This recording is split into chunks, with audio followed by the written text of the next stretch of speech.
Ah, salut les amis. Vous allez bien? Pardon, hein, on est brut de décoffrage un peu à l'arrache. C'est la revue de presse depuis MVP, c'est 2 fois par mois. Il n'y a pas de musique. Et encore, vous avez échappé au grattage de nez. Vous allez bien? Donc là, c'est vraiment les fidèles hein, qui sont là. C'est-à-dire que vous êtes littéralement sur le stream au bout de quelques secondes. Un grand félicitations. Ça va? Ouais. On a 1h20 hein, pour la revue de presse. Donc ça va. Comment on dit déjà? Ça va. Speedrun l'actu. C'est un truc que j'ai appris avec le chat, ça. Donc des bonjours personnalisés pour les premiers, les courageux: Sugar, MMG, Eudge, Blashmer, The Jox, Martin. Voilà, Time Lone, on en profite d'être en petit comité pour vous saluer un par un. Gibou Gibou, allons-y, Dakota, et Mjalo. Ah, ça va trop vite, ça va trop vite. Vous êtes trop nombreux déjà. Tu as vu pour Henri, quoi? Attends, Tom, ça, toi, t'es un troller, toi. Alors, parmi mes invités d'MVP ce matin, il y a Henri Tran. Il y a Tom Thompson qui t'a vu pour Henri. C'est du troll ou il lui est arrivé un truc? Salut MMG. Comment ça, il a le grand bâton? Non, c'est du troll. Mais soyons sérieux un petit peu, les gars. On a 1h20 pour faire l'actu. On n'est pas là pour. Hein. C'est incroyable ça. Il a fait des stories. Des stories de quoi? C'est encore du troll. Oui. Attendez, j'ai 1h20 pour vous raconter 24 heures d'actu, les gars. Donc, on va aller straight to the point. Mais où trouves-tu toute cette énergie? J'ai pas eu tout la ref. Je n'ai pas eu tout la ref. Va sur son compte Insta. Non, Tom Thompson. On a 1h20 pour faire 24 heures d'actu. Donc on va arrêter les. Va sur le compte d'Insta d'Henri Tran. On va parler d'actualité. Ok, concentre-toi, focus, tu vas y arriver. Vous allez bien, vous? Il n'y aura pas de sommaire ce matin, ça marche pas. Sur le PC où je suis, je peux pas récupérer mes overlays. Hein, on va faire une revue de presse express. C'est vrai que c'est un peu les. C'est une période d'examen là. Il y a Timeline qui nous parle d'une grosse période de révision. Il y a plein d'étudiants qui sont en examen là, en ce moment là. Voilà, adieu Tom Thompson. Reviens demain quand on aura plus de temps. Salut Lupin. J'ai dormi 2 heures, le gros Pablo, et moi qui me plains parce que je suis en manque de sommeil. 2 heures. Mais c'est pas de TC, y a pas de TC, pas de sommaire. On va. Ah quoi, 2 heures de sommeil, mais c'est pas bon ça, hein. Oui, il y aura pas de TC, il y aura pas de sommaire. Mais par contre, il y a une en vrai, il y a une actu, il y a des actus intéressantes. Demain, oral de mémoire à mon entreprise, je panique. Oral de mémoire? Comment ça se fait que tu présentes un oral de mémoire à ton entreprise? Tes études sont liées à ton entreprise, c'est intéressant. Ok. Maël, grosse révision. C'est ça, hein? On est en pleine période d'examen, hein, de partiel, de choses comme ça. Timeload, je me suis endormi sur mes courriers à 4 heures du matin. Mais vous êtes des tryharders? Mais c'est fou ça. Ah, Sugar, tu penses que c'est une alternance? Toujours pas dormi, perso? Oh là là, vous êtes courageux, hein? Vous êtes courageux. Vous êtes très courageux. Bon, en termes de son, d'image, les amis, ça va pour vous? Oui? Parce que là, j'ai 1h15, j'ai envie d'en profiter, hein. On va envoyer l'actu tout de suite. Et ton neveu, ça va, c'est une médecine? Merci Soso de demander. Oui, je crois que ça s'est bien passé, il est très content. Nickel? Ok? Oh, mais Bardella, on en a déjà parlé, Eudge. C'est déjà fait. On en a parlé, on en a rigolé un petit peu hier. Pas de choix, on paye les écoles, il faut faire en sorte de l'avoir. Ok. Yep, alternance, un oral car il faut bien leur justifier mon apprentissage. Ok, Mimi, merci pour le soutien. Les amis, il est 8h44. Je vous fais un petit sommaire express et après on lit les journaux parce que contrairement à d'habitude, on va pas passer 3 heures ensemble. La revue de presse, elle va durer 1h15 et à 10h, on retrouve MVP avec ce matin, on a Tatiana, on a Henri Tran, on a Ludo, bien sûr, Ludovic B. Et on va passer en revue toute l'actualité autour du monde du travail, de l'entreprise, de l'insertion, de l'orientation. MVP, l'émission qui explore les voies professionnelles pour que chacun trouve la sienne. Ok, on a Moziman aussi en invité MVP, en invité spécial à partir de midi, le DJ. Je suis bien content de le recevoir parce que on a fait déjà des trucs ensemble pas mal, mais on a, on a jamais vraiment eu le temps d'échanger, donc on va un petit peu se pencher sur la carrière d'un DJ. Voilà. Euh, oui, j'ai vu, oui, sur les stupéfiants, ouais. Jalo, je pense que j'en parlerai demain, ça, en vrai. Ouais, c'est intéressant. Le déplacement de Macron à Marseille. Allez, les amis, c'est parti. 8h45, bienvenue dans la matinée Étienne. Tous les matins, on passe en revue l'actualité, on lit les journaux ensemble. En général, on passe 3 heures ensemble, mais le mercredi, 2 fois par mois, j'ai mon émission MVP à 10 heures, toujours sur Twitch. Et du coup, eh bien, la revue de presse, elle dure un peu moins longtemps. On a 1 heure et quart ensemble pour tryharder l'actu. Bienvenue à ceux qui nous regardent sur Twitch, bienvenue à ceux qui nous écouteront en replay sur Twitch, sur YouTube et en podcast audio tous les jours à partir de 15-16 heures sur toutes les plateformes de podcast audio. Petit sommaire en vraiment quelques secondes pour vous dire de quoi on va parler. Ça, c'est la une du Figaro. Réseaux sociaux, le défi de l'interdiction aux adolescents. Emmanuel Macron, qui a fait un déplacement à Marseille. On aura l'occasion dans les prochains jours de revenir sur la lutte contre le narcotrafic. Et ces quelques annonces qui sont pas folichonnes en vrai depuis Marseille. Mais là, on parlera des réseaux sociaux. Le président souhaiterait en faire un marqueur fort de son second mandat, de l'interdiction des réseaux sociaux aux ados et aux enfants, bien sûr. Mais une telle mesure relève du casse-tête technique et le flou demeure sur son processus législatif, dossier dans Le Figaro ce matin. Deuxième sujet qu'on évoquera, alors ça c'est dans tous les journaux ce matin, c'est la reculade, le mot est peut-être un petit peu fort, mais en tout cas le changement d'équation dans l'Union européenne, donc Bruxelles, à partir de 2035. Ce qui était prévu à la base, c'est l'interdiction totale à partir de 2035 de la vente de véhicules neufs thermiques. Ça devait être full électrique pour la vente de voitures neuves. Et ben ça a changé. Pour dire les choses, suite à la pression du lobby automobile et notamment de certains constructeurs, allemands pour ne pas les citer, eh bien Bruxelles revient sur cette interdiction totale et l'annule pas, mais l'assouplit. Voilà. Donc on verra ça, de quoi il retourne. Je vous ai choisi un dossier dans les Échos là-dessus. Il n'y aura pas de sommaire écrit ce matin, l'overlay ne marche pas là où je suis. On commence déjà à parler du mondial de football 2026, donc, qui se déroule, moi je ne suis pas un grand passionné de foot, mais si je ne dis pas de bêtises, aux États-Unis, mais pas seulement. Non, mais pas, oui, mais je regarde pas seulement aux États-Unis. C'est pas dans plusieurs pays, il n'y a pas aussi un peu l'Amérique latine? Attendez, c'est ça, Canada, USA, Mexique, voilà. Exactement, c'est pas que les États-Unis. Donc ça pose ouais, c'est ça, ça pose des questions d'éloignement des matchs, de déplacement des équipes, des supporters. Donc il y aura un débat sur les émissions de CO2, tout ça bien sûr. Mais là, il y a un autre débat qui est dans l'humanité, c'est le prix des billets. Jamais des billets pour une Coupe du Monde de football n'auront été aussi élevés. Les prix sont totalement fous. L'humanité en parle ce matin, mais il n'y a pas que l'humain. Ces derniers jours, il y a eu pas mal d'articles là-dessus, quoi. Dans les Échos, je vous mettrai 2 articles là, sur cette même page. Il y a d'abord un truc plutôt sympa sur comment la jeunesse française serait la seule issue à la crise économique, budgétaire, un truc un peu sympa de 2 économistes sur arrêtons de privilégier, de choyer un petit peu les vieux et misons plutôt sur notre jeunesse et aidons-la à démarrer dans la vie.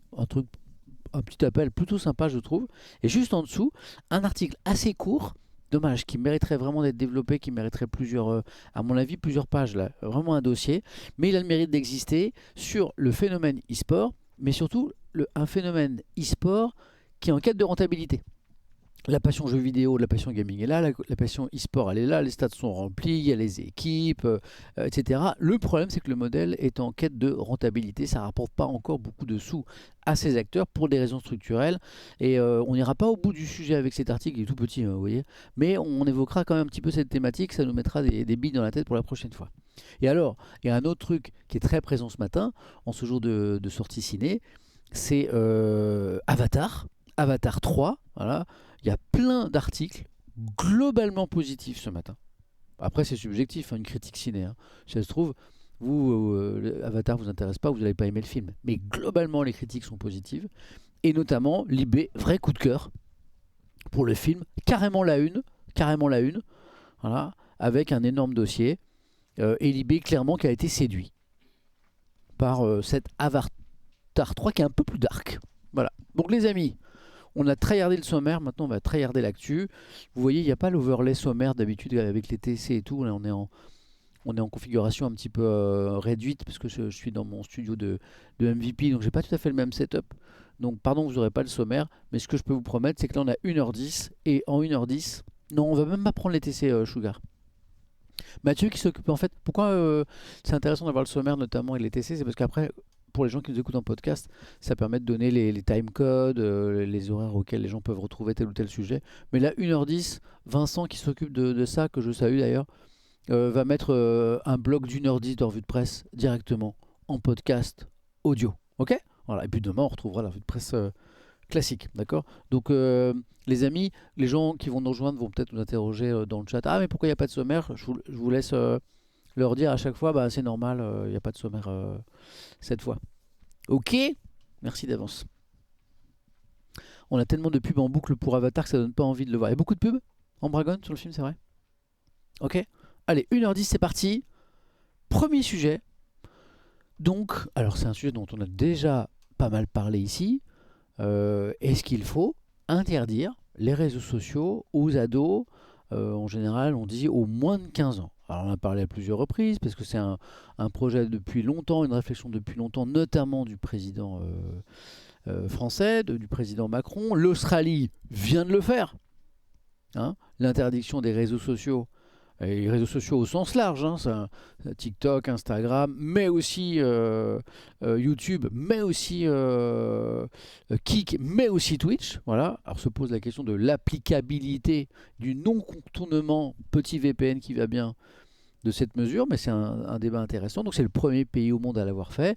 Et bah, du coup en France, le débat se poursuit. C'est la une du Figaro ce matin, réseaux sociaux, le défi de l'interdiction aux adolescents. Emmanuel Macron souhaiterait en faire un marqueur fort de son second mandat, mais une telle mesure relève du casse-tête technique et le flou demeure sur son processus législatif. Comment protéger les adolescents des réseaux sociaux et de leurs algorithmes prédateurs? Entre nous, protéger les plus jeunes, les enfants, les jeunes ados des excès des réseaux sociaux, des algorithmes parfois problématiques, je pense qu'on va être d'accord en vrai. On va être d'accord, tu vois. La question c'est comment? Pour Emmanuel Macron, le seul moyen est l'interdiction pour les moins de 15 ou 16 ans, donc il y a débat sur l'âge. 2 textes de loi portés par des parlementaires sont déjà dans les tuyaux législatifs, mais le président qui souhaite en faire un marqueur de son second quinquennat privilégierait un projet de loi. Donc proposition de loi, c'est quand ça vient de l'Assemblée, ou du Sénat d'ailleurs. Projet de loi, c'est quand ça vient du gouvernement. Passer les querelles politiques, la faisabilité technique d'une telle mesure interroge. Comment tu empêches l'accès à Internet à des jeunes qui sont très, très au fait de ces outils, hein. Certes, des solutions innovantes existent qui sont déjà utilisées pour contrôler l'accès aux sites pornographiques. Il y a quand même des pistes de réflexion. Voilà. Reste que les adolescents sont experts en contournement. Bah oui.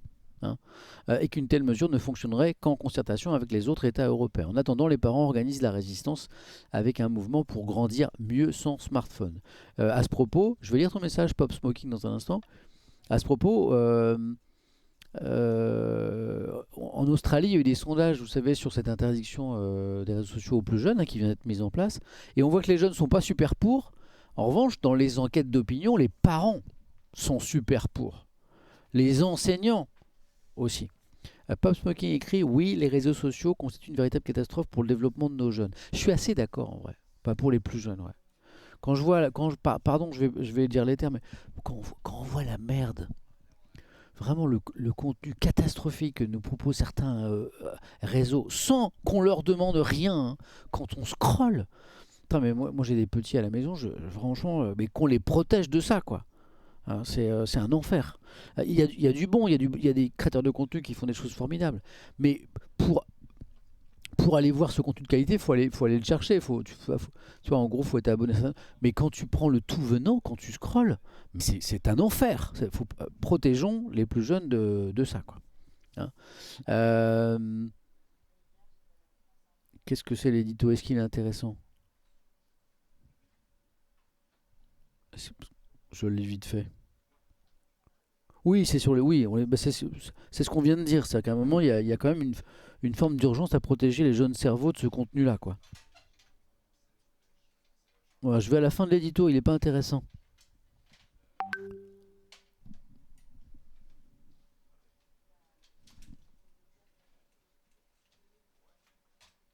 L'urgence est bien la sauvegarde des cerveaux. Ceux des enfants et des adolescents encore en construction, c'est déjà pas terrible pour nous alors, hein. C'est des âges où on se construit, hein, en termes intellectuellement, en termes de culture, en termes de sensibilité, en termes de valeurs. Hein. Les ravages du rapt de l'attention, cette substance de la raison, de l'esprit, de l'âme, font aujourd'hui l'objet d'un consensus scientifique mondial. Il y a plein de scientifiques qui ont bossé là-dessus déjà, hein. Hein. Nul n'ignore plus les dangers des écrans et de leur contenu sur une génération qui sans doute est déjà pour partie sacrifiée. Bon, c'est le Figaro, ils sont un petit peu pessimistes de nature. De nombreux pays comme l'Australie avant nous commencent enfin à prendre l'affaire au sérieux. Couvre-feu numérique, interdiction plus jeune. Les solutions sont certes imparfaites, mais ne rien faire n'est plus permis. Je suis assez d'accord avec ça. Maintenant, c'est comment on fait. Alors, je passe peut-être pour un vieux réac, mais je pense qu'il faut protéger les plus jeunes de ces contenus. Voilà. Euh, que J'allais dire, elle est pas mal cette phrase qu'il l'a dit. Bon, c'est le président Macron, mais pour le coup, je suis d'accord. On ne peut pas déléguer la santé mentale et affective de nos enfants et ados à des gens qui ont simplement décidé d'en faire le moyen de faire des revenus. Hein? Merci Nani Zeno. Merci pour ton message. Pour moi, la réponse est que pour les moins de 15 ou 16 ans, il faut interdire les réseaux sociaux. C'est le seul moyen de les protéger. C'est pas l'interdiction des réseaux sociaux à tous les jeunes, hein. C'est vraiment aux plus jeunes. Donc il l'a dit en déplacement à Marseille. C'est devenu l'une de ses marottes, même dit le Figaro. Politiquement très affaibli depuis la dissolution de 2024, il voit dans l'interdiction des réseaux sociaux aux ados un sujet sur lequel imprimer sa marque. Chaque mois, près de 40% des enfants accèdent à des contenus inappropriés en ligne. 40%, tu mets minimum, hein. Ça me paraît pas beaucoup. Je lis un message d'Udge, que je lis, salut Udge, parce qu'il est très représentatif de ce que beaucoup pensent aussi dans le chat. C'est ce que dit Dadou aussi. Pour moi, c'est pas la responsabilité du gouvernement, mais des parents. C'est les parents qui devraient brider l'usage du téléphone et pas le gouvernement. C'est une responsabilité de la société. Sur un sujet aussi complexe, il faut que tout le monde travaille ensemble. C'est-à-dire que pour éloigner les plus jeunes de ces contenus problématiques, il faut qu'agissent les parents, bien sûr, mais aussi l'école, en sensibilisant les enfants, et aussi, la société aussi, en édictant des règles. Des parents qui doivent expliquer à leurs enfants qu'ils ne peuvent pas accéder à ces contenus problématiques, qu'ils ne doivent pas le faire pour leur bien-être intellectuel, euh, pour la qualité de ce qu'ils consomment. En fait, ils doivent être aidés par la société. Et un texte de loi à un moment qui, comme en Australie, dit, écoutez, la loi c'est que les réseaux sociaux pour les moins de 15 ans c'est caca, c'est pas bien. Eh bien cette loi, elle aide les parents à porter ce message à la maison. Ouais. Même si les gamins vont contourner par ailleurs avec un petit VPN. Ouais. Donc c'est ça l'idée en fait.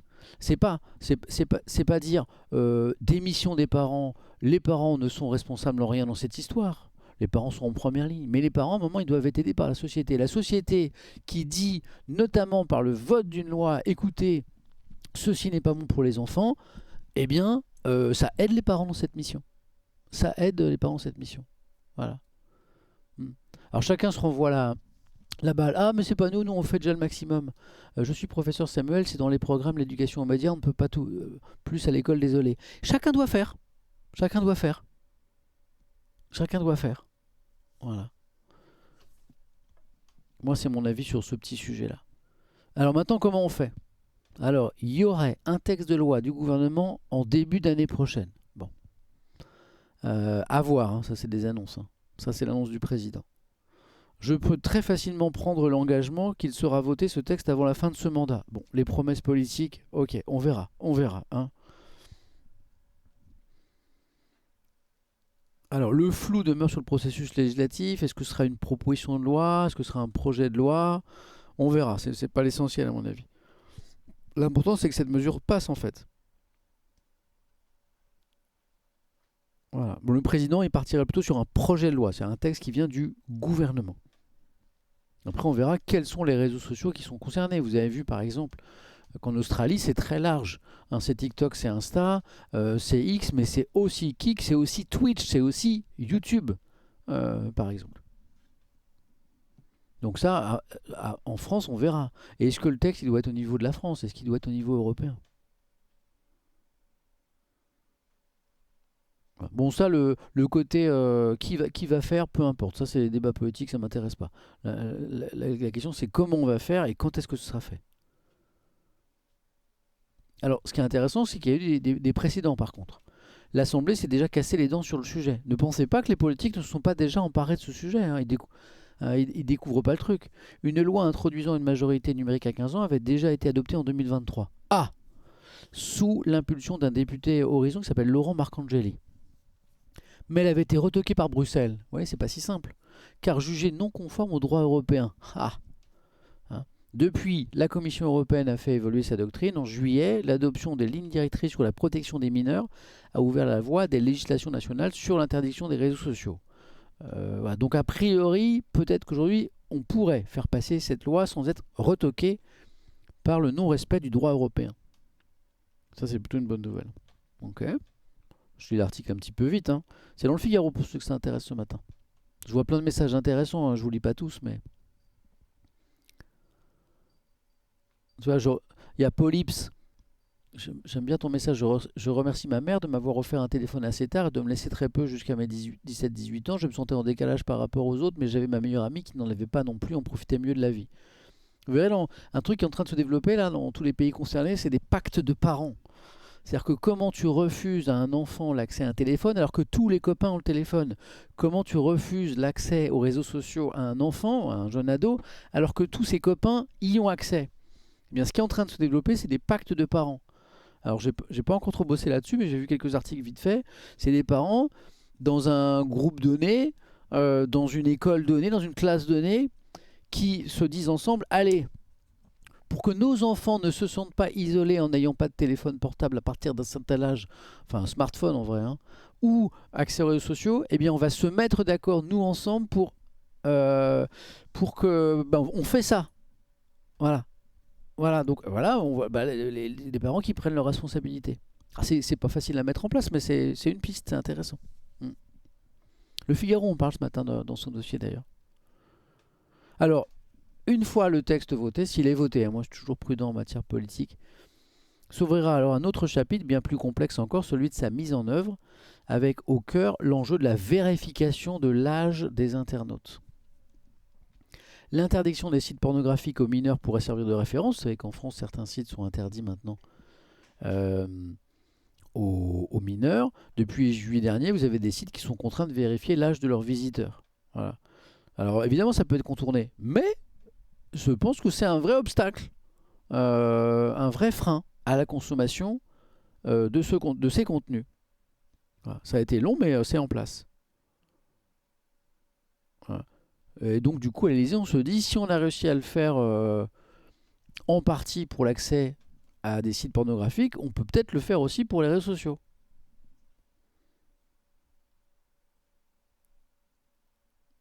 Voilà. À l'Élysée, on est convaincu que la question technique n'est pas un obstacle. L'expérience des sites pornographiques ou des sites de paris sportifs nous quoi? Nous le montre. Hein. L'idée serait d'utiliser la même méthode que pour celle qui a été mise en place pour les sites pornographiques pour les plus jeunes.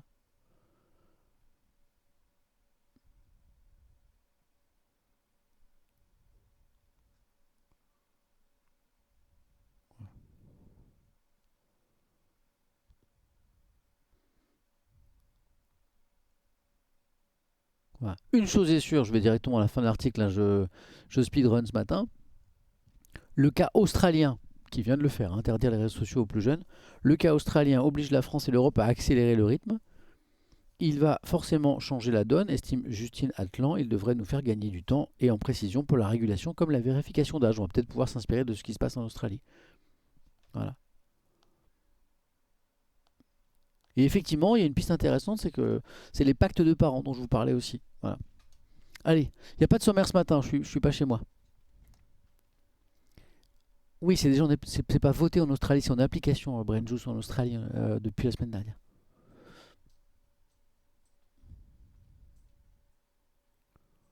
Hors taxe, j'ai répondu à ta question tout à l'heure, je pense que tu viens d'arriver.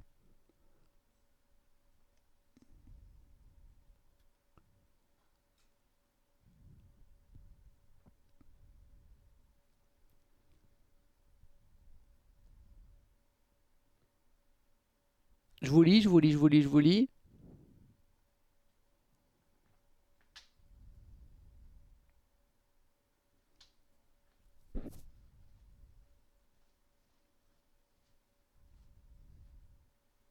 Moi, je pense que le souci aujourd'hui, me dit Gotakev, c'est que les parents disent simplement non et sans la moindre explication. Il ne faut pas leur dire oui, mais plutôt expliquer le plus tôt possible les points positifs et négatifs de ce qu'est réellement Internet afin de laisser les enfants dans un propre débat ouvert. Gotakev, oui, c'est ce débat sur les réseaux sociaux à la maison, ça doit être l'occasion d'expliquer aux enfants et aux jeunes ados alors quelqu'un disait tout à l'heure dans le chat, bah, c'est simple, il suffit de couper le wifi à la maison, pas d'internet, pas de problème. Mais non, en fait, un enfant, c'est un jeune et c'est un adulte plus tard qui va devoir utiliser ces outils pour travailler, tu vois, pour dans sa vie pro. C'est pas forcément l'idée du siècle en vrai de lui interdire Internet. Non, par contre, il faut s'adresser à son intelligence et lui expliquer sur Internet, bah, il y a de bons contenus et des contenus plus problématiques. Et il faut lancer ce débat. Attends, je vais épingler sur le sommaire là parce que on va passer la revue de presse à expliquer qu'il n'y a pas de sommaire ce matin. Pas ce matin. Je ne suis pas dans mon studio.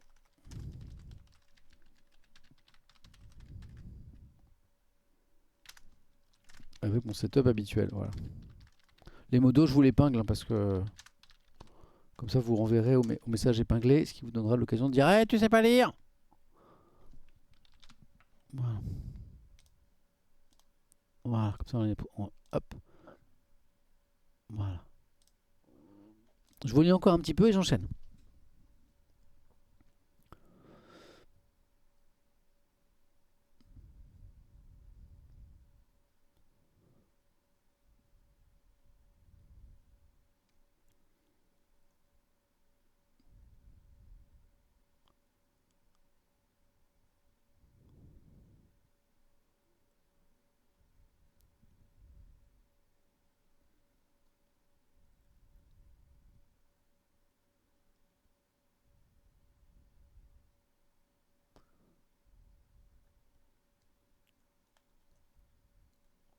J'aime bien le message de Kaolytique, parce que j'aime bien le débat aussi.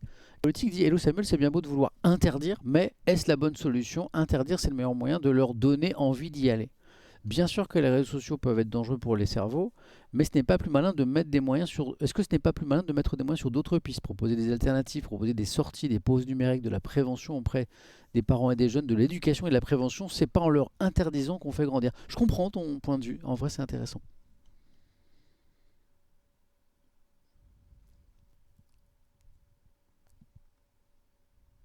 Mm.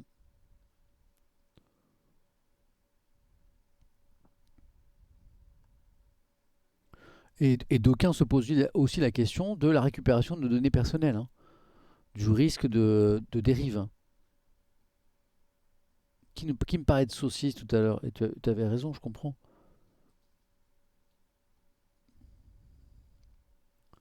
Voilà, c'est Bébernèse. On est tous d'accord avec cette inquiétude. Je veux pas être complotiste, mais le fichage des populations, ça sent vachement la saucisse.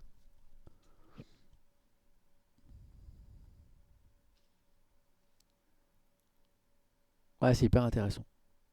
Vous savez quoi? On va en reparler de ce sujet, hein, parce que si effectivement il y a un projet de loi qui arrive dans les prochaines semaines, les prochains mois, donc d'initiatives gouvernementales pour interdire les réseaux sociaux, lesquels déjà? Si on interdit Twitch, je prends cet exemple parce qu'en Australie, Twitch fait partie du package. Si on interdit Twitch aux plus jeunes, aux moins de 15 ans, bon, ici on n'a pas tellement un public de moins de 15 ans, mais pour certains streamers c'est le cas, ou certains créateurs de contenu. Donc même dans notre petit écosystème, il va y avoir débat. On suit le sujet, je vous en reparle dès que ça commence à pop, quoi.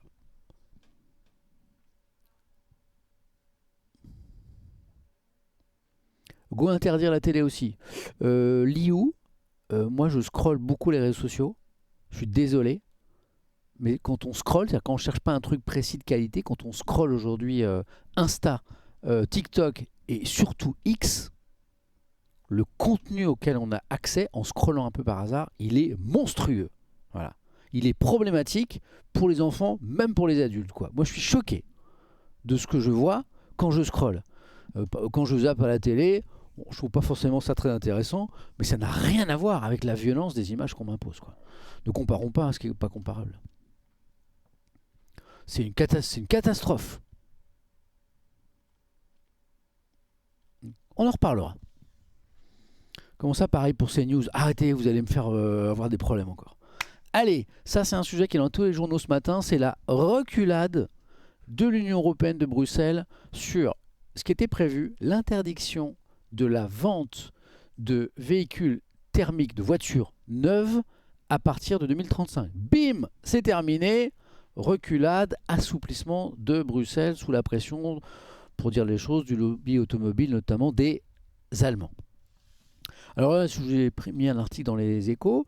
Bruxelles enterre l'interdiction totale des voitures thermiques neuves en 2035. Bon, voilà, c'est clair. Hein, la Commission européenne a assoupli mardi son objectif de décarbonation pour 2035, parce que c'est ça derrière. Hein. L'interdiction des moteurs thermiques pour les voitures neuves devient une réduction de 90% des émissions. En fait, on passe d'un projet de réduction de 100% des émissions à 90%. Quelques mois de lobbying intense, voilà, les mots sont dits dans les Échos, auront suffi pour fissurer l'un des piliers du pacte vert européen. Mardi, donc c'était hier, on est sur l'actu ici à fond, la Commission européenne a dévoilé à Strasbourg un paquet de mesures qui enterre de fait l'interdiction de vente des voitures thermiques neuves en 2035. Okay, exit l'objectif de 100% de décarbonation à cette date pour les constructeurs auto, hein, place à une cible de 90% de leurs émissions de CO2, ce qui ouvre la porte à quoi? Aux hybrides rechargeables, ce qui normalement devait être interdit à partir de 2035, mais aussi aux voitures essence et diesel, merci mon gâte, et aux véhicules électriques équipés de ce qu'on appelle des prolongateurs d'autonomie. Moi personnellement, à mon âge, j'en ai un moi-même, un prolongateur d'autonomie. Mais pour moi, pas pour ma voiture, ça commence à être dur, quoi. Les flexibilités que nous introduisons ne remettent pas en cause le cap de la décarbonation, blablabla, blablabla, a dit le vice-président de la Commission. Traduction, nous maintenons l'objectif, mais nous autorisons 10% d'émissions supplémentaires. C'est pas une totale reculade, c'est un assouplissement. Voilà. Voilà. Alors il y a un Allemand, Manfred Weber, président du Parti populaire européen, farouche opposant à la loi, qui se félicite. Stellantis, Mercedes, Volkswagen, BMW, tous ont martelé que l'objectif était inatteignable. Voilà. L'Allemagne, patrie du moteur thermique, a poussé de toutes ses forces pour protéger ses constructeurs déjà fragilisés par les tarifs américains et la concurrence chinoise. Concrètement, les constructeurs, notamment allemands, hein, pourront vendre du non-électrique après 2035 en compensant via des crédits carbone. Hein, utilisation de carburants durables, notamment. Voilà. Est-ce que la France pourra satisfaire de ce compromis? Parce que la France, comme l'Espagne, plaidait. Qu'est-ce qu'on voulait, nous, au niveau politique, la France? Maintenir le cap. Ça allait bien à Paris, cet objectif de 2035. On ne vend plus de véhicules thermiques neufs sur le marché européen. La France regrette cette flexibilité ouverte aux véhicules thermiques, fera tout pour la faire tomber. Prévient-on côté français. Voilà.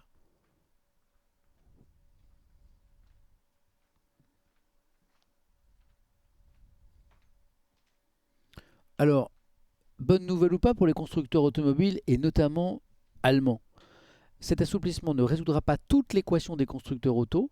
Ceux qui prétendent que la législation climatique serait la seule ou même la principale cause des difficultés actuelles ignorent la réalité industrielle. Il y a une crise de la demande, il y a un retard technologique, une concurrence internationale parfois déloyale, suivez mon regard. Hein.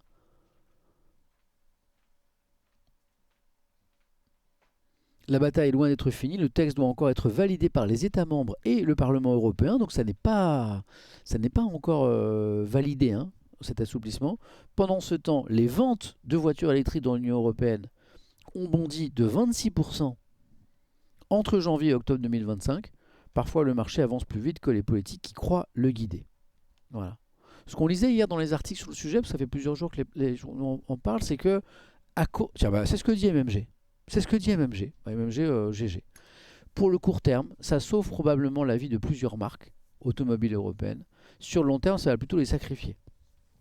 C'était l'analyse de plusieurs journaux hier, à savoir que à court terme, ça va protéger les constructeurs européens qui sont concurrencés très fort par les constructeurs automobiles chinois qui sont devenus vraiment très puissants sur les véhicules électriques, ok. Alors que nous, on a plutôt une expertise sur le moteur thermique. Nous, comprenez surtout les Allemands. Voilà. Donc à court terme, petite protection, mais à long terme, sur un marché demain qui va être dominé par le véhicule électrique, et ben en fait, à long terme, en ne s'imposant pas de devenir hyper compétitif sur ce marché du véhicule électrique, et ben, on risque de prendre cher face aux Chinois, quoi. Voilà.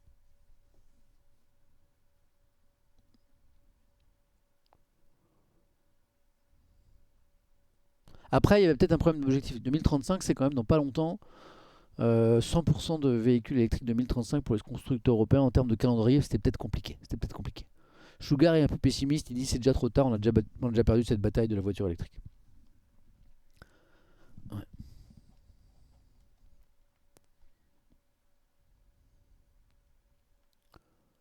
ouais. On verra ce que ça donne. Après, c'est un assouplissement, vous avez, c'est à la marge, hein, 10%. Hein. Salut Alexandra, ouais, c'était bien à dire, merci. Moi, il faudrait que je vous en parle plus. Il y a quand même, de temps en temps, je trouve des articles sur vraiment sur le danger que fait peser sur nos économies occidentales l'économie chinoise aujourd'hui, sur bien des sujets. Je pense que je devrais vous en parler plus, quoi. Mm. Il y a Effusion qui dit ils ont fait l'autruche plutôt que faire de la recherche, ils ont fait du lobbying. Mm. Ouais. Ok. De toute façon, c'est un dossier dont on parle régulièrement ici. On parle de football. Hein, ça speedrun ce matin, hein, parce que c'est une revue de presse d'une heure et quart seulement. Alors, le mondial 2026 aux États-Unis, puis vous me rappelez hier aussi au Canada et au Mexique. Alors, c'est une Coupe du Monde, je préchote, qui va créer des débats, qui va créer des polémiques. Déjà parce que les stades sont hyper éloignés, donc il va y avoir du déplacement, sans doute du déplacement en avion, vas-y les émissions de CO2, etc. On est dans un pays aussi qui est dirigé par un président un peu particulier, qui est en train de mettre en place des contrôles aux frontières, y compris pour les touristes surréalistes. On s'est penché dessus récemment, y compris pour les pays exemptés de visa comme la France. Il va être sans doute plus compliqué d'aller en vacances aux États-Unis dans les prochains mois, les prochaines années, que ça n'était avant. C'est un souhait de l'administration Trump. Ok, il y a tout ça. Mais il y a le prix des places. Voilà. Là, c'est l'Humanité qui vous en parle ce matin, mais il y a plusieurs autres journaux qui en ont parlé ces derniers jours. Le prix des places pour aller à des compétitions du Mondial 2026, c'est une dinguerie.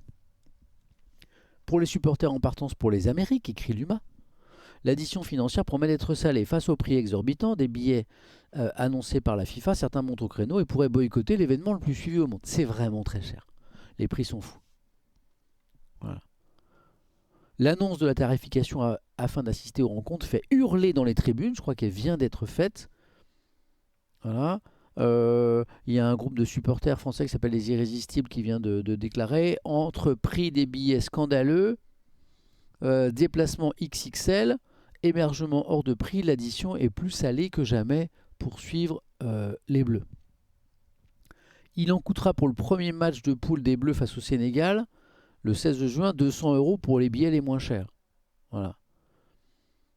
Cette Coupe du Monde aux Amériques, États-Unis, Canada, Mexique, sera-t-elle seulement réservée aux riches États-Uniens américains? C'est la question. Voilà. Les associations de supporters, pas seulement françaises, s'insurgent. Hein, la Fédération des supporters européens a été la première à réagir.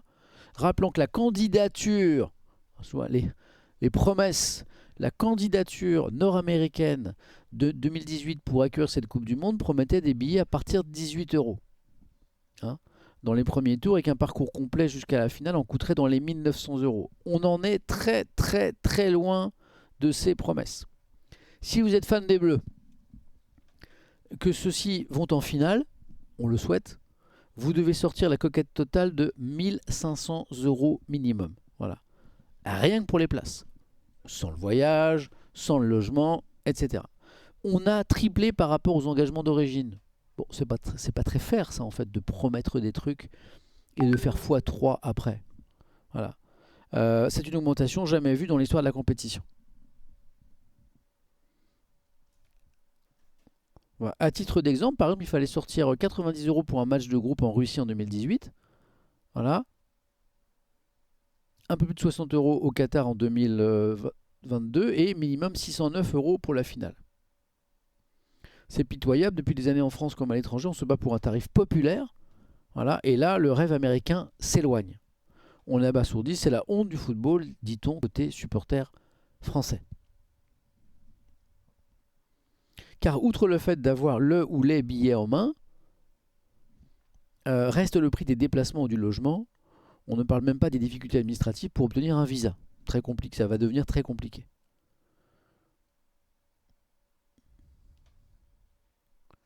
Voilà. En France, mais aussi en Grande-Bretagne, les fédérations ont promis de porter la voix des supporters jusqu'à la tête de la FIFA. Mais pour quel résultat? D'autres ont déjà pris les devants et décidé de boycotter.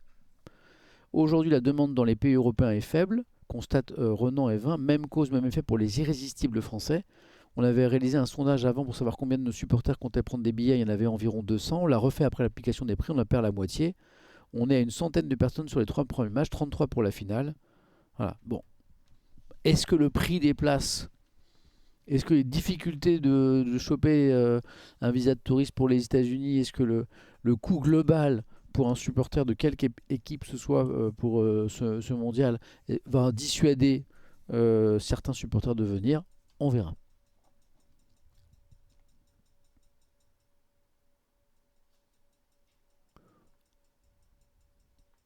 Je vous lis.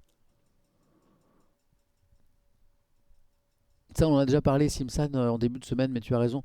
La toute nouvelle idée de Trump pour toute demande de visa de tourisme, les adresses IP et réseaux fréquentés depuis 5 ans, ça, effectivement, c'est un sujet. Ouais. On en a parlé en début de semaine.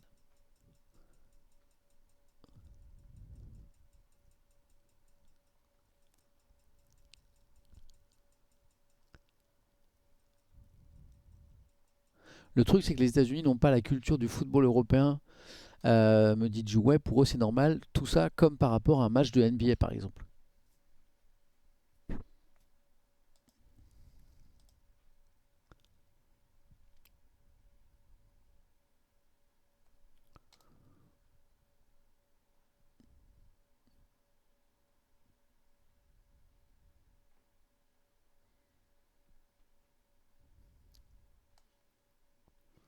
Mais ça, on y reviendra, hein, parce que récemment, là, en matière d'immigration, 1, 2, même simplement de gestion du flux touristique, l'administration Trump a lancé un projet là, qui devrait être validé dans les prochains jours, on va le suivre, qui va durcir les conditions d'obtention d'un visa touristique pour les États-Unis, y compris pour les pays dispensés de visa comme la France. Les Français n'ont pas besoin de visa.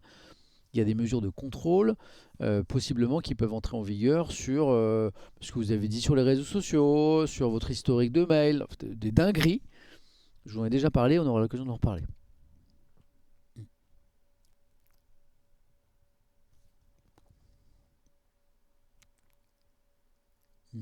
Entre le prix des billets, le décalage horaire, le peu d'appétence qu'ont les États-Unis pour le soccer, ça sent le flop cette histoire. On verra ça en Bragonne. Hein. On verra si c'est un flop, mais. Trump va lancer un embargo contre le pays qui va éliminer les USA. Après, si Trump met un embargo contre toutes les équipes plus fortes que les États-Unis en soccer, ça va faire beaucoup d'embargos.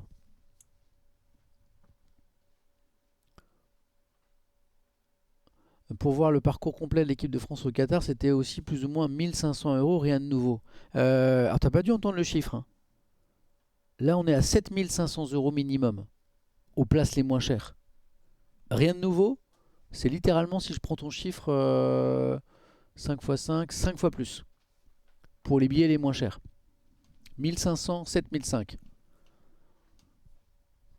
Pourtant, au Qatar, ça va, en termes de finances, ils savent gérer quoi.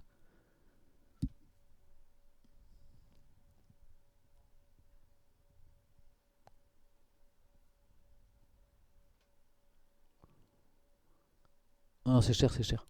Bon, de toute façon, moi je suis pas très fou, donc même 1500 je les mets pas, mais Je pense à ceux. C'est pas parce que j'aime pas le foot, moi. Enfin, j'aime pas le foot, ça m'a jamais intéressé particulièrement. C'est pas parce que c'est pas une passion de Samuel Etienne que je respecte pas la passion des autres pour le foot, quoi.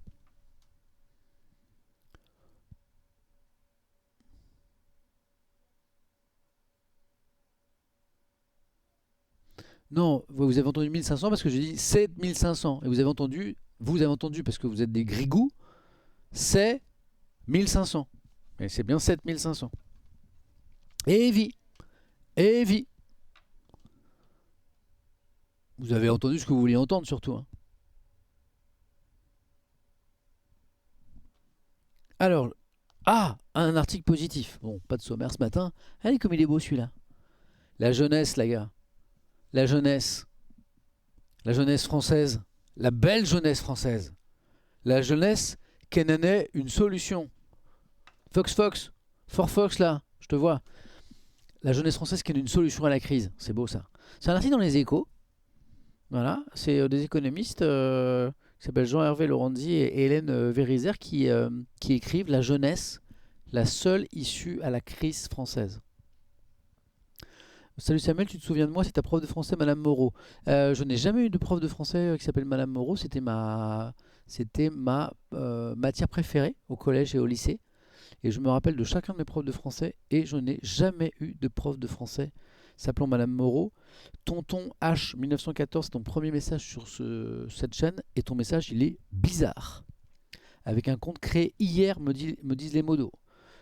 Mettez-moi ça sous surveillance, les gars. Eh ouais. Ah non, là-dessus, tu pourras pas me voir. Donc, l'article est génial. L'article dit, les gars, arrêtez d'emmerder les jeunes. Arrêtez de protéger les vieux, là, de nous. Les gars, c'est les jeunes qu'il faut aider à rentrer dans la vie active. Ça tombe bien, on va beaucoup en parler dans MVP ce matin sur l'inéquation entre les diplômes, l'accès au marché de l'emploi, les jeunes diplômés, mais avec des diplômes top qui ont de plus en plus de mal à trouver un emploi, c'est compliqué. On va en parler dans MVP à partir de 10h. Voilà. Ah, j'avais pas la rêve du pseudo. Il était problématique le pseudo? Je l'ai pas eu. Vous m'expliquez la. Sugar, tu m'expliques pourquoi le pseudo était problématique? Tonton. Je l'avais pas. Tonton H. Et alors, je l'ai pas. Ouais, ouais, mais je vois pas le problème. Le H.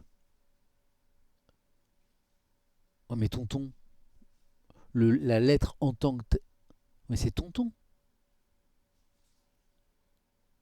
Mais 1914, ça n'a rien à voir, 1914, les gars. On n'essaie pas la Seconde Guerre mondiale. Vous tirez pas un peu à la ligne, là? Tonton. Ah, c'est fait exprès? C'est un contournement? Ah, c'est comme ça que les. C'est vrai? Waouh! Bon, ok, c'est mercredi, il y a des enfants. Les esprits pas très éclairés parfois. Oui, voilà ce que c'est quand on expose les plus jeunes aux réseaux sociaux, les gars. Voilà, ça donne ça. Ça donne la personne qui vient de pop, là. Eh oui, c'est ça. Voilà. C'est pour ça qu'il faut protéger les jeunes cerveaux. Regardez, là, on est forcément avec un mineur. Là, c'est mercredi, les enfants sont pas à l'école. Hein, et puis, voilà ce qui se passe. Voilà, voilà ce qui se passe. Donc, la jeunesse française, la solution à la crise. J'adore cet article. Il est court, mais il est sympa. C'est parti. Vous m'écoutez? La France traverse une période de tension inconnue depuis des décennies. Bien avisé celui qui saura prédire l'état de notre paysage politique à l'issue des élections municipales, bien malin qui pourra prédire l'état de notre économie alors que les signaux alarmants se multiplient. Ok, d'accord, ça on connaît. Gifenouille, j'adore ton message et on t'envoie plein de force. Mais dans ce contexte particulièrement instable et brumeux, les arbitrages budgétaires montrent une constante.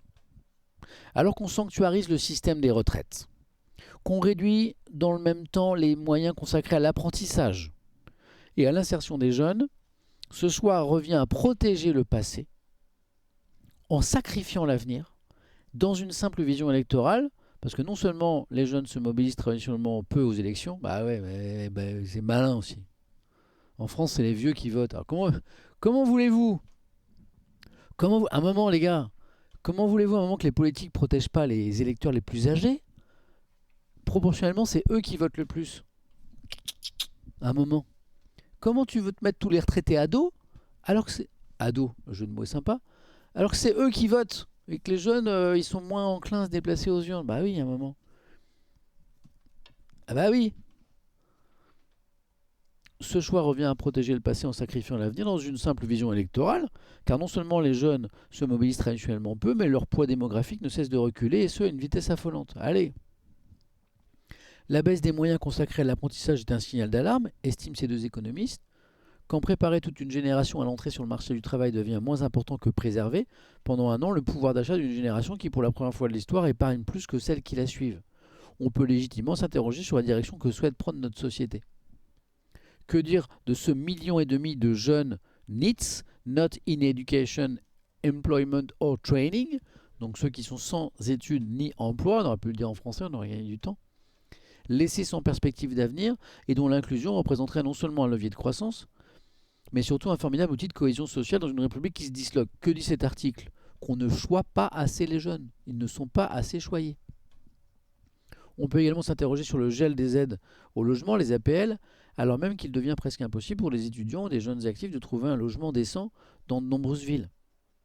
Plutôt que de porter un regard misérabilisme ou condescendant sur ces générations, oh les pauvres jeunes, il est temps de prendre conscience de l'ampleur des difficultés auxquelles elles sont confrontées, car ces difficultés, et c'est un vieux qui vous le dit, elles sont réelles.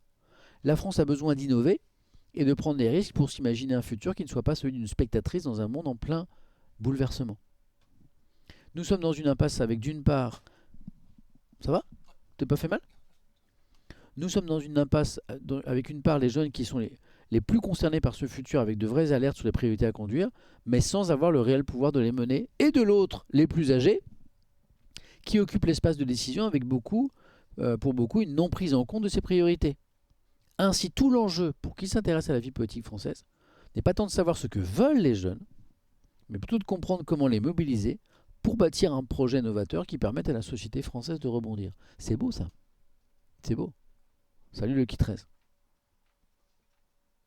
C'est en se saisissant réellement de leurs sujets concernant l'emploi, l'éducation, la transition écologique, l'égalité des chances, la formation et l'émancipation, et de les travailler avec eux. C'est en les mobilisant, ces jeunes, les intégrant à la réflexion et au débat avec les acteurs de la société civile, avec les gouvernements et collectivités publiques, mais aussi avec les décideurs économiques et du monde de l'entreprise que nous pourrons relever ensemble ces formidables défis. Voilà. La France, regardez comme c'est beau, la France ne sortira de la crise que nous vivons qu'en donnant à la jeunesse un rôle d'impulsion et d'innovation se fondant sur son intelligence. Voilà. Ces deux économistes, qu'est-ce qu'ils nous disent? Qu'aujourd'hui, les jeunes ne sont pas assez considérés. L'intégration des jeunes dans la société, dans le monde du travail, euh, les créateurs d'énergie et de richesse de demain ne sont pas assez considérés parce qu'en gros, le logiciel de pilotage du pays, il est aux mains des plus âgés.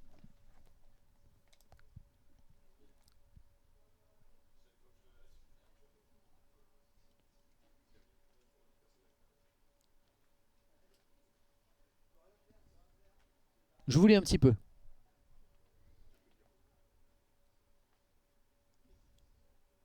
C'est un peu le sujet d'MVP d'ailleurs. MVP, on en parle toujours un peu de ces sujets-là. On va en parler ce matin d'ailleurs. Avec un marché de l'emploi qui est pas très très sympathique, notamment pour les jeunes diplômés. C'est un des sujets qu'on va aborder ce matin. Ça va être la big press qu'on va évoquer avec l'équipe.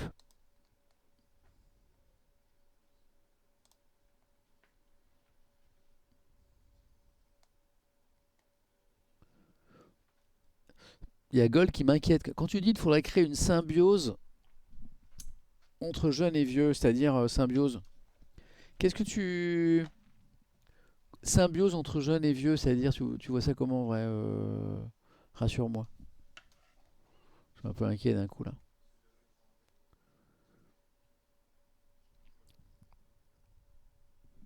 Hmm.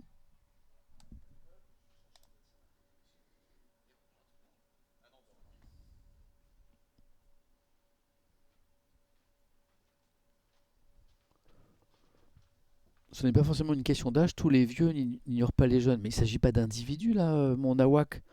Il s'agit de la société, il s'agit du politique, il s'agit des lois, il s'agit des mesures qui sont faites pour accompagner ou protéger tel ou tel. On ne parle pas de ton voisin Michel qui aime bien les jeunes. D'ailleurs, bon, parlons-en de Michel. C'est pas une question individuelle, c'est une question sociétale. Tu l'avais compris, bien sûr.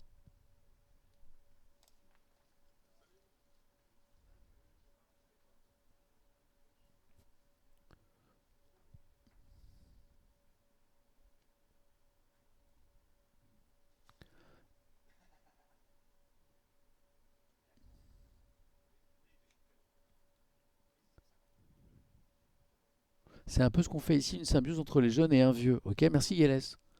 Eh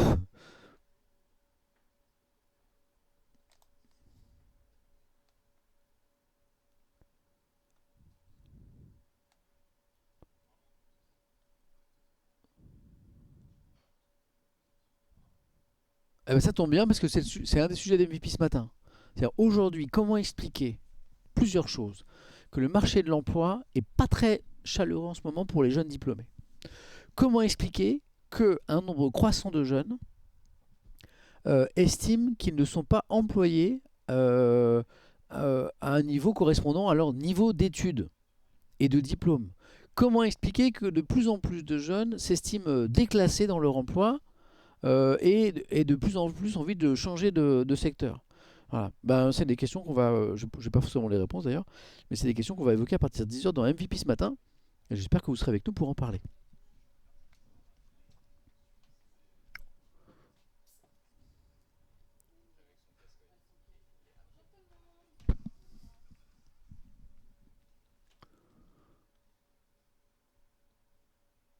Il y a une rediff. Il y a une rediff, Anoc. Sur la chaîne, sur ma chaîne Twitch ou sur la chaîne YouTube de MVP.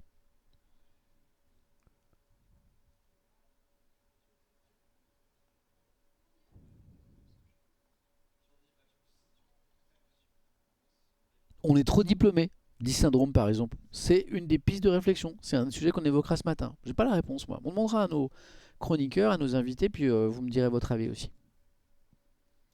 Je suis en alternance dans le milieu de la supply chain en Master 2. Rien que pour trouver une alternance, c'était le véritable parcours du combattant.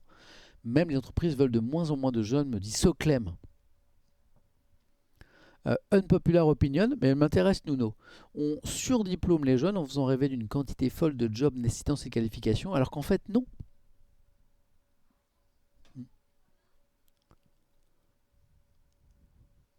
Il y a trop de diplômés des mêmes secteurs, me dit Framboise. Fabricadon, c'est pour ça, me dit en rigolant, c'est pour ça que dans le doute, j'ai pas fait d'études. Alors, il y a un bémol qu'il faudra mettre tout à l'heure. Le marché de l'emploi est plus compliqué à accéder pour les jeunes diplômés là qu'il y a quelques temps. Voilà. Vous avez des jeunes diplômés avec des diplômes de fous parfois, mais vraiment impressionnants et qui ont du mal à accéder à un premier emploi. C'est encore plus dur pour les non-diplômés. C'est-à-dire que le taux d'emploi des diplômés reste très au-dessus du taux d'emploi des non-diplômés. Donc attention, hein, à pas. Vous voyez ce que je veux dire?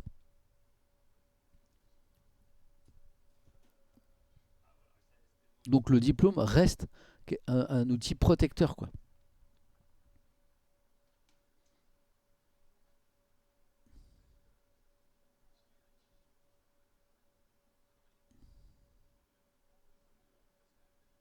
Jeune diplômé, deux points, refus des critiques, volonté de tout révolutionner sans comprendre ce qui est en place, etc.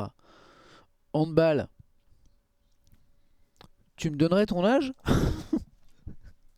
Allez, on parle d'e-sport. Alors, tout petit article en vrai qui mériterait beaucoup plus, mais qui met le doigt sur un truc que vous connaissez déjà. Bon, c'est un petit article dans les Échos qui dit que l'e-sport c'est formidable, que le jeu vidéo c'est formidable, que la compétition gaming c'est formidable, mais que on a un problème quand même de rentabilité pour des raisons structurelles dans ce secteur de l'e-sport. Voilà. C'est une chronique signée Pierre-Jean Bengozi, qui est chercheur au CNRS, à Polytechnique s'il vous plaît. À Polytechnique, ça s'intéresse à l'e-sport. Ça a changé, hein. Et Jean-Paul Simon, directeur et fondateur de JPS Policy Consulting. C'est deux intervenants à Polytechnique. Ok. Qui est pas ça? En 2 décennies, l'e-sport, bon ici on aime, on valide, s'est imposé comme un segment autonome de l'économie numérique avec 2,4 milliards de dollars de revenus en 2024, une audience mondiale estimée à 640 millions de spectateurs d'ici 2025. Cette industrie hybride, l'e-sport, à la croisée du jeu vidéo, du sport traditionnel et du streaming, redessine les contours du divertissement récréatif. Hein, c'est très joliment dit. Il y a Zoram qui dit la bulle de l'e-sport. Tu penses que c'est une bulle? Son expansion fulgurante repose sur 3 piliers. 1.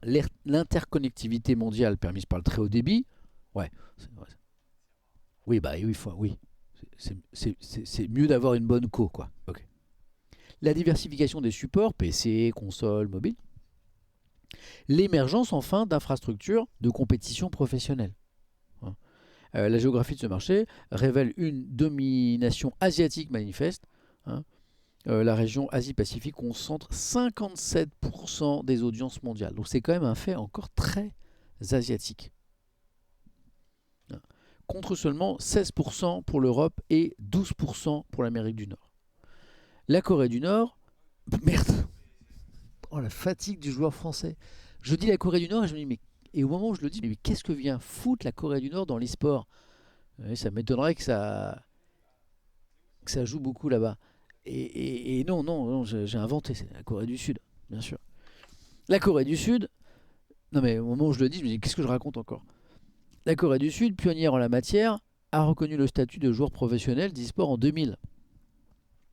Hein, établissant un modèle qui inspire désormais le monde entier. Cette avance historique se traduit aujourd'hui par une industrie mature, ok, c'est cool, structurée autour de ligues permanentes et d'équipes prestigieuses.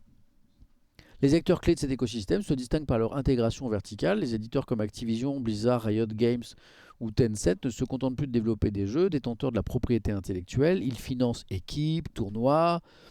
Ça rejoint un pouvoir comparable aux grandes ligues sportives traditionnelles. Parallèlement, les plateformes de diffusion, Twitch, YouTube, Trovo. C'est quoi Trovo? C'est quoi Trovo? Trovo. C'est un truc à l'étranger, ça?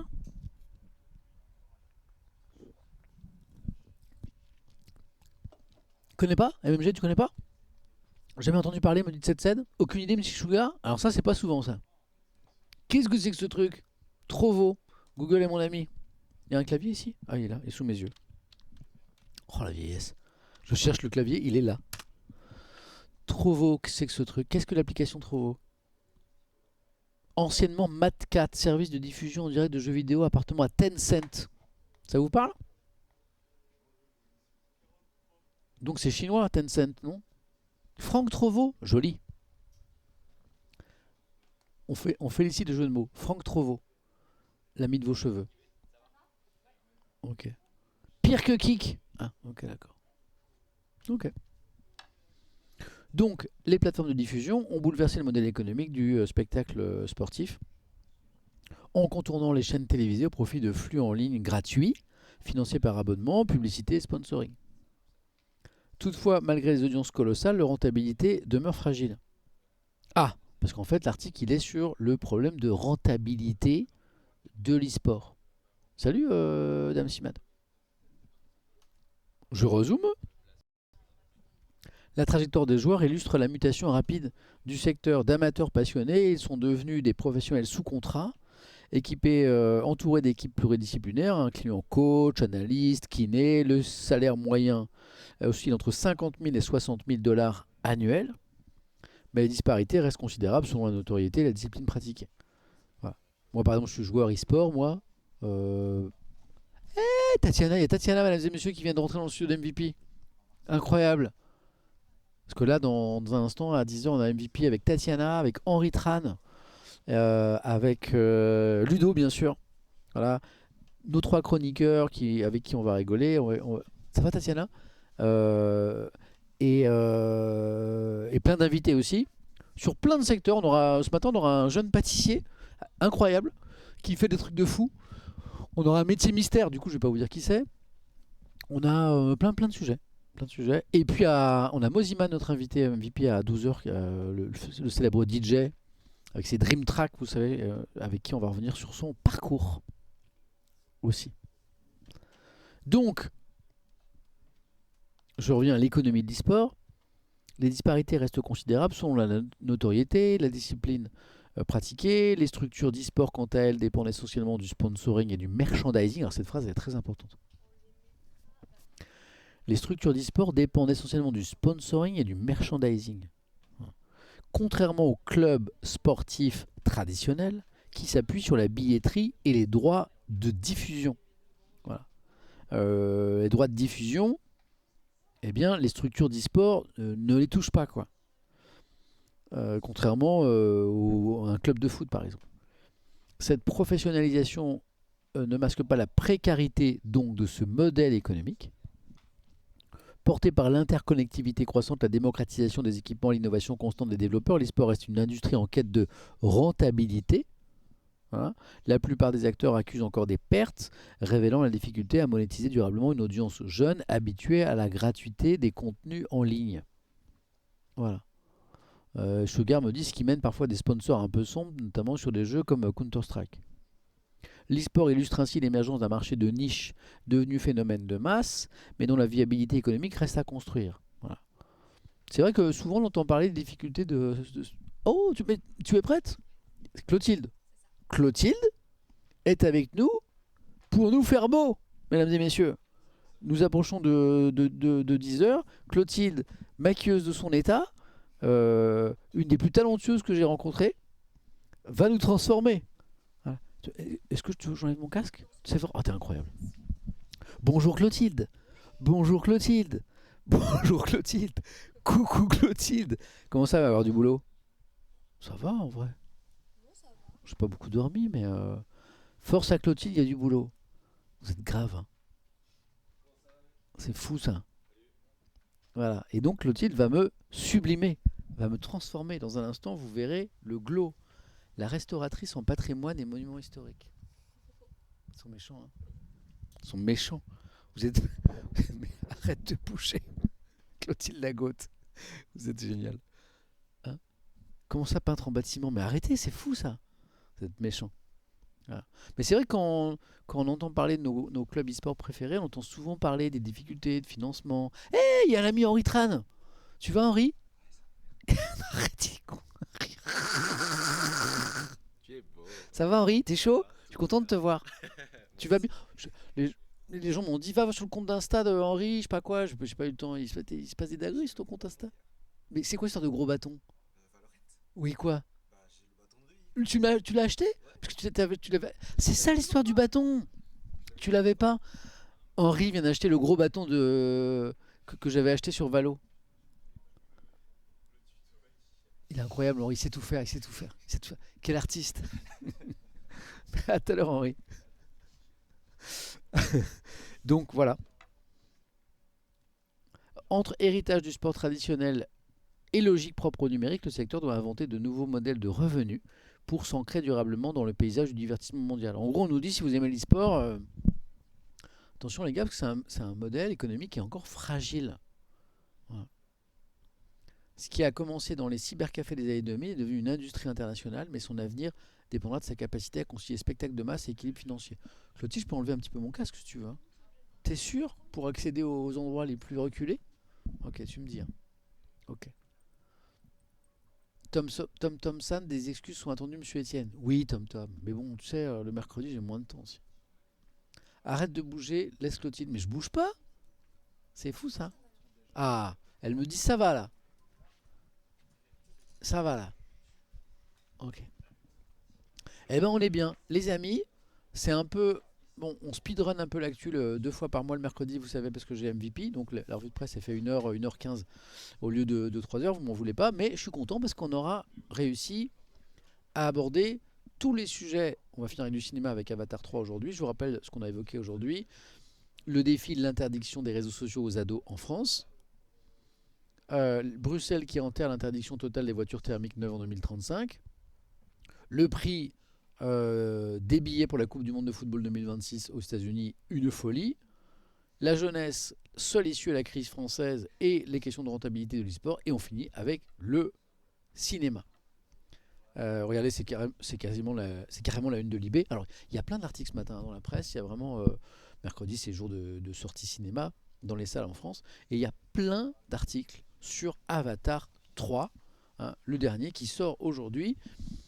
Et globalement, ils sont positifs, ces articles. Du coup, bon, c'est très subjectif, hein. Peut-être que vous, Avatar, ça vous intéresse pas, ou vous irez voir le film, ça vous plaît pas. Mais globalement, les articles sont positifs, et surtout, il y a un journal, Libération, qui a eu un vrai coup de cœur. Voilà. Pour ce film, c'est Libé qu'on a carrément fait sa une. Voilà. Euh, Ouais. Vous aimez Avatar, vous? Est-ce que toi t'aimais? Moi j'aime bien, ouais, ça va. Ça va, ça va. Ça va. Arrête de bouger. Mais non, ça va, je bouge pas trop là, ça va, ça va, ça va. C'est pas un partenariat? De quoi? Avatar? Non. D'ailleurs, j'ai pas vu le film. Voilà. C'est un beau film. Qui l'a déjà vu? Parce qu'il y a toujours des happy few qui ont vu les avant-premières, des trucs comme ça. Est-ce que quelqu'un l'a déjà vu? Non, personne? Personne a eu cette chance? T'es sûr que ça va? Tu me dis, hein. Tu vas aller le voir, toi? Bah, j'ai pas trop le temps d'aller au ciné, mais j'aimerais bien. Non, non, pas de spoil. Non, j'y vais vendredi. Pas le dernier, non. Non, personne n'a eu l'occasion de le voir. Il n'y a pas eu d'avant-première un peu. Vendredi soir, Ticlem, ok. Tac. Il y a peu d'avant-première pour ce genre de film, seulement la presse et le monde professionnel. Ok, merci, super PG, d'accord. Ok, d'accord. Alors, pourquoi Libé a un coup de cœur pour ce film? Bah, lisons peut-être l'article. Il nous reste 8 minutes, hein.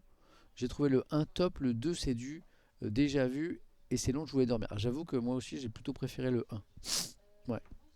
Beaucoup trop guerrier à mon goût, dit l'outrangeoir. C'est vrai que le troisième, celui dont on parle là, il est plus dark. Il est plus dark. Tu me dis, hein. Hybride de mille feux. Voilà. Petit jeu de mots de Libé avec ce troisième opus fascinant, avec Libé a bien aimé. James Cameron prolonge les aventures des Na'vi, ces créatures menacées par des terriens colonisateurs, un blockbuster aussi époustouflant sur la forme que sur le fond, qui fait écho à l'histoire des peuples opprimés. Voilà. Donc, vrai coup de cœur de Libération. Voilà. Qu'est-ce que disait, euh, qu'est-ce que disait quelqu'un qui est très actif ce matin dans le chat, qui est de tous les débats, hein. Ah oui, c'est Pop Smoking. Les modérateurs ont pu apprécier, hein. Il est de tous les débats, hein, surtout. Voilà. On sent que. Bref. Et donc tu écrivais pas étonnant de la part de Libé d'apprécier le message d'Avatar. Quoi, parce que l'histoire des peuples opprimés, c'est pas trop ton truc, toi? C'est pas trop ton truc, toi, les peuples opprimés? C'était le message que tu voulais nous faire passer? Un peu trop gauchiste à ton goût, peut-être Libération? N'hésite pas, hein. Lisons l'article. Alors, on peut tout vous lire, hein.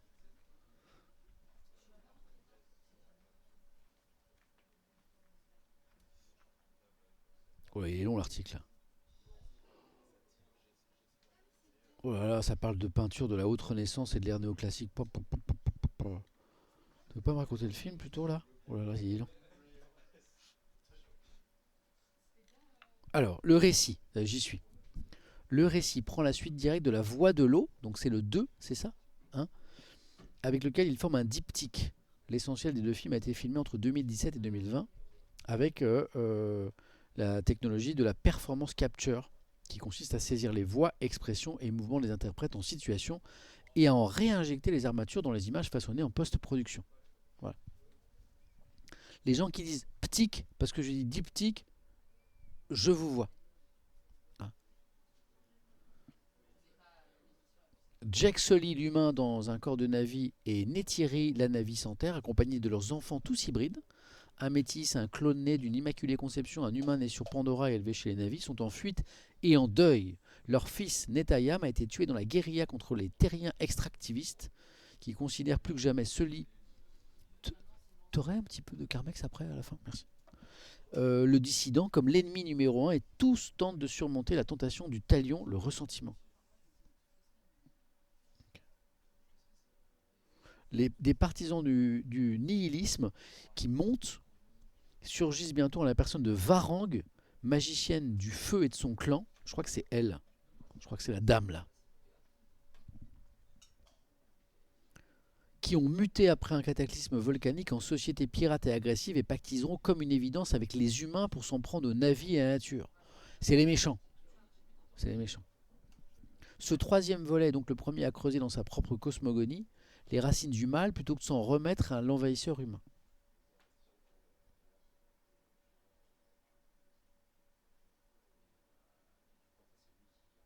Mais où le film étonne et fascine, c'est dans sa manière d'embrasser forme et fond, cet épaississement des enjeux. Visuellement, il ne fait pas doute que le film s'affiche plus spectaculaire. Pardon, excuse-moi. Merci. Chatouille. Ça du bien. Merci Clotilde. Quand l'action se déroule dans la base des humains ou alors de la confrontation quand s'entrechoquent l'acier mu par les turbines et les géants à dos de dragons.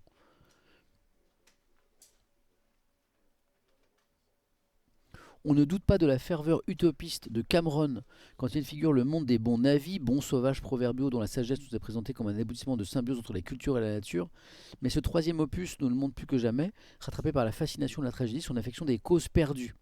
Varan contre Karich, tout comme bon méchant, sont fondés dans leur hostilité, son amour des permutations, in fine son pessimisme. Bon, on sent que Libé, je comprends pas tous les mots, hein, mais on sent que Libé a aimé. Voilà. De fait, c'est un film de guerre du début à la fin, dont les héros sont hantés par les batailles passées et celles à venir. Un film doté d'un happy end. Ah merde, ça spoil. Merde. Je suis désolé. Mais surtout lesté d'inquiétude et de mélancolie, préoccupé qu'il est pour l'avenir du cinéma et de notre monde. Ok. Bon, on sent que Libé est sous le charme, quoi. On sent que Libé est sous le charme.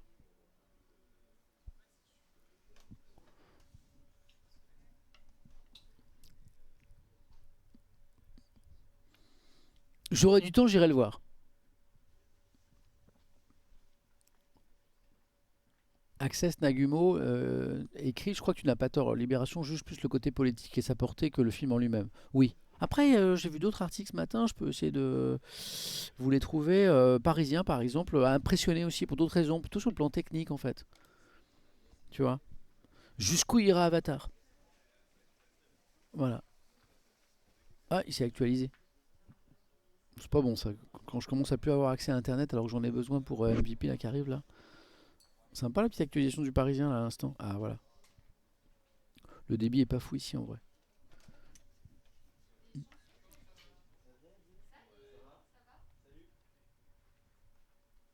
Bon après avec certains me disent c'est pas vraiment du spoil. James Cameron ça se termine toujours bien. Étoile a dit sur Popcorn qu'il voulait faire les 12 coups de midi, il est coaché par Emilien. Oh bah il l'a dit sur ses propres réseaux, ça fait des mois déjà. C'était pas vraiment une exclue. Ça fait longtemps que Étoile a dit qu'il voulait faire les 12 coups de midi.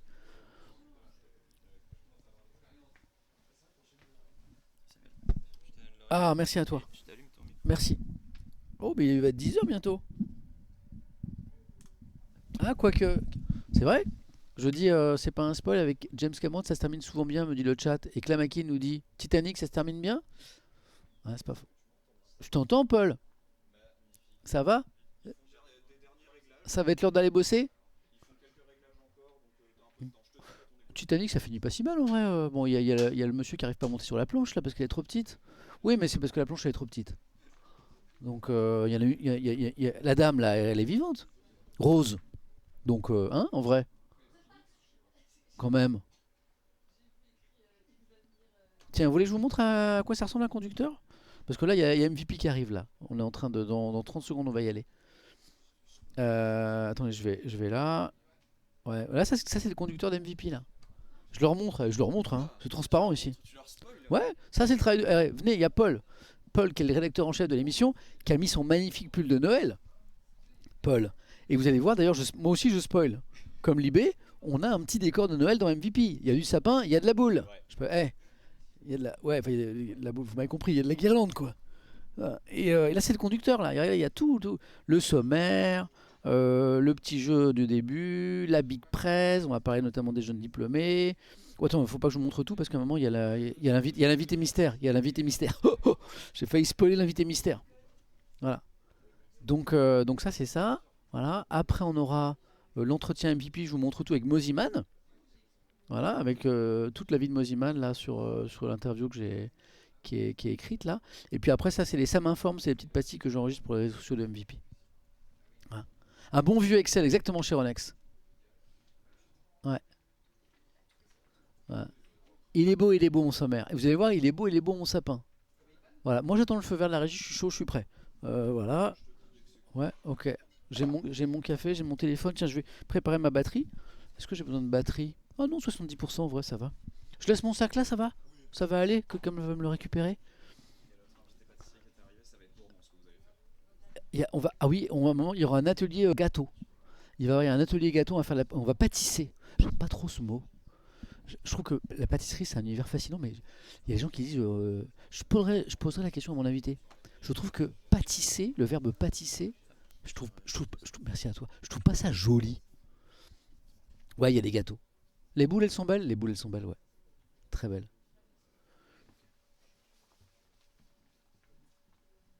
Ouais. Je vous lis, parce qu'on est prêt d'y aller là. Vous allez voir, nous aussi, on est en mode James Cameron, c'est-à-dire que débauche d'effets spéciaux dans un instant. Je vais me lever déjà, ce qui est en soi un effet spécial. Je vais me lever et je vais faire les quelques mètres qui me séparent de nos amis Tatiana, Henri Tran et Ludovic B. Le beau plateau d'MVP avec des boules. Il y a une très belle boule ce matin. C'est Noël.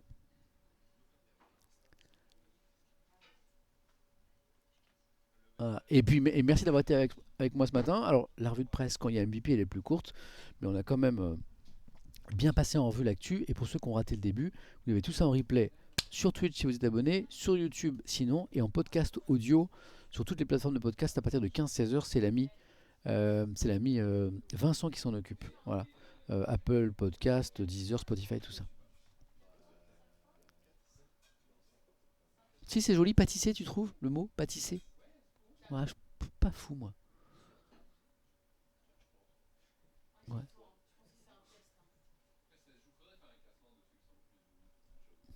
Voilà. Et on se retrouve ce soir parce que ce soir je fais du valo aussi. On fait du valo avec des pompiers. Voilà, pour mettre en lumière parce que les pompiers ils ont une chaîne Twitch. Il y a des pompiers en France qui ont une chaîne Twitch et ils m'ont proposé un co-stream ce soir pour mettre en lumière leur travail quoi.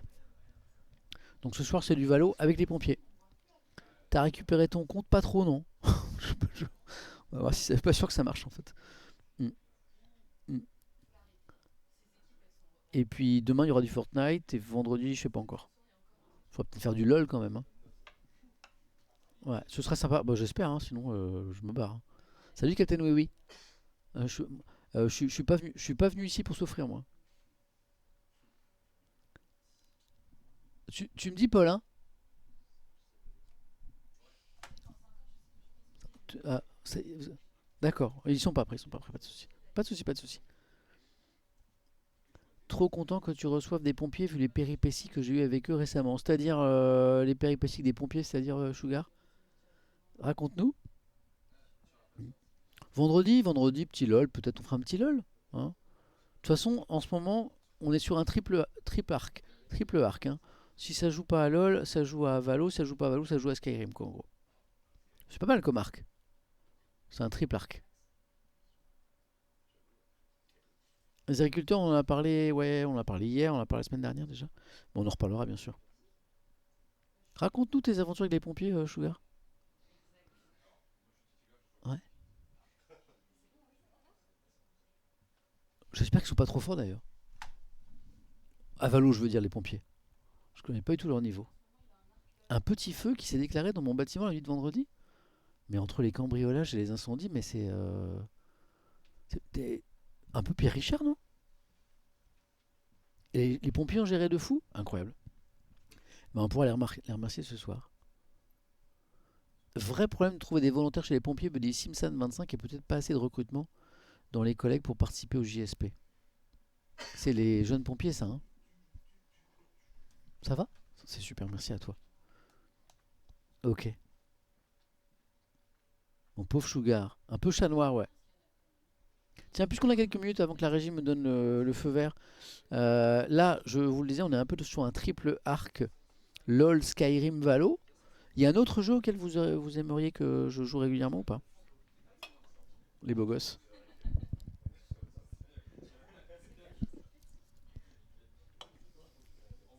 Call of? Ah, Call of, ça me gratte.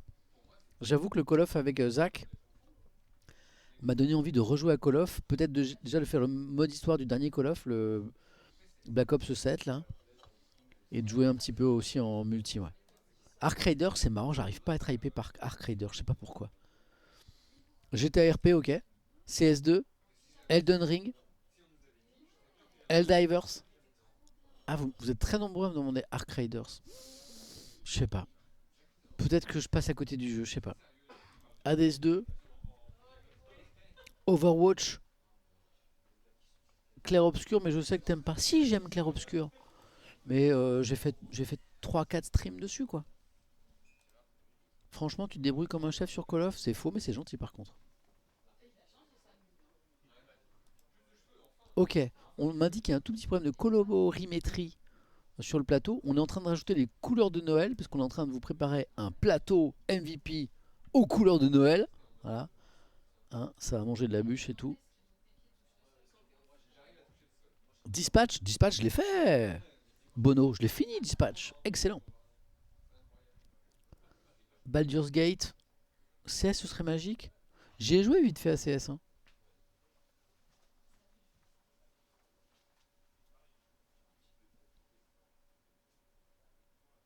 Zelda, ah, c'est mes enfants qui jouent à Zelda Breath of the Wild.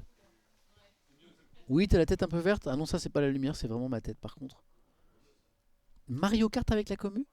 Ah, je suis pas fort à Mario Kart.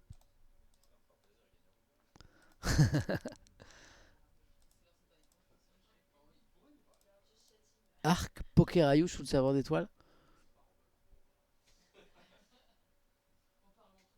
Hollow Knight? Le jeu de loi bizarre que tous les streamers font en ce moment. Quel est ce jeu de loi bizarre que tous les streamers font en ce moment? Dont me parle Yoni Grohl.